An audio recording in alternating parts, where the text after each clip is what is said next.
अस्सलाम वालेकुम स्टूडेंट्स।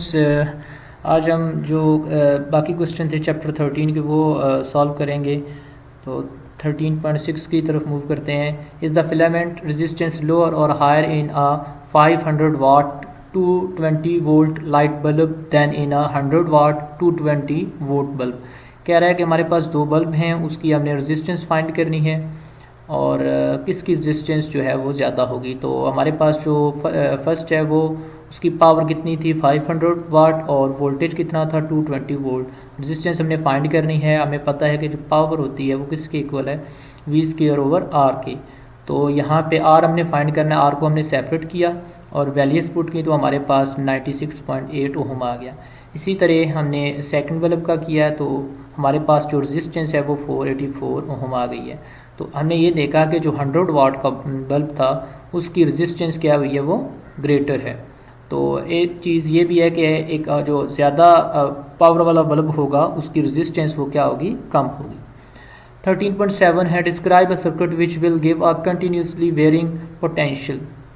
ऐसी डिवाइस बताएं जिसमें जो है वो पोटेंशियल जो है वो हमें वेरी करता हुआ मिले, चेंज होता हुआ मिले। तो वो हमारे पास कौन सा है, वो है हमारे पास पोटेंशियोमीटर।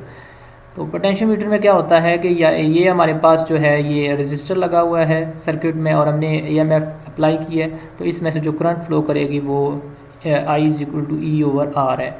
तो अब जो है ये इस according to this resistor we get the voltage from A to C.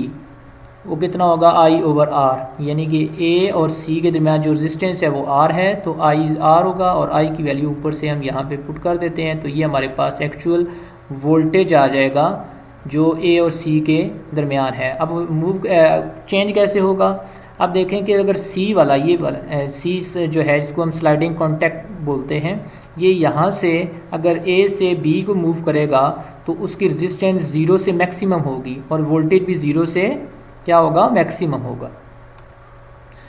Explain why the terminal potential difference of a battery decreases when the current drawn from it is increased. वो कह रहा है कि जो पोटेंशियल जो terminal potential है वो कम हो जाता है करंट के बढ़ने की वजह से, ऐसा क्यों है।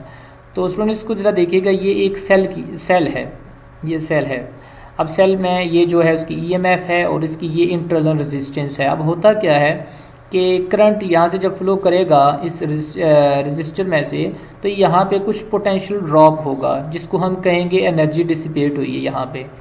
तो वो क्या हो जाएगी, वो बढ़ जाएगी करंट के बढ़ने से। तो हमें जो करंट के बढ़ने से जो हमें अब यहाँ पे जो टर्मिनल पोटेंशियल हमें यहाँ पे मिलेगा वो क्या हो जाएगा, कम हो जाएगा। यहाँ पे जो करंट है, यहाँ पे जो करंट है वो जब इंक्रीज़ होगा तो टर्मिनल जो पोटेंशियल होगा वो टर्मिनल पोटेंशियल डिफरेंस वो क्या हो जाएगा, कम हो जाएगा।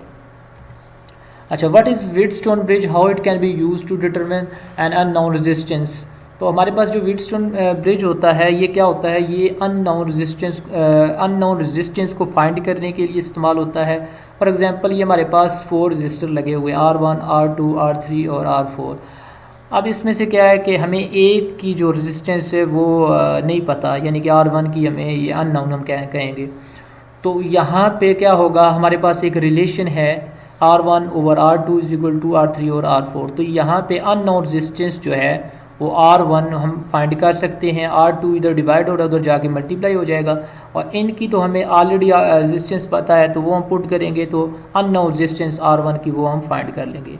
तो आज के क्वेश्चन स्टूडेंट्स इतने थे। उम्मीद है कि आपको हमारी वीडियो पसंद आई होगी। अगर कोई क्वेश्चन है तो प्लीज़ उसको मेंशन ज़रूर कीजिएगा।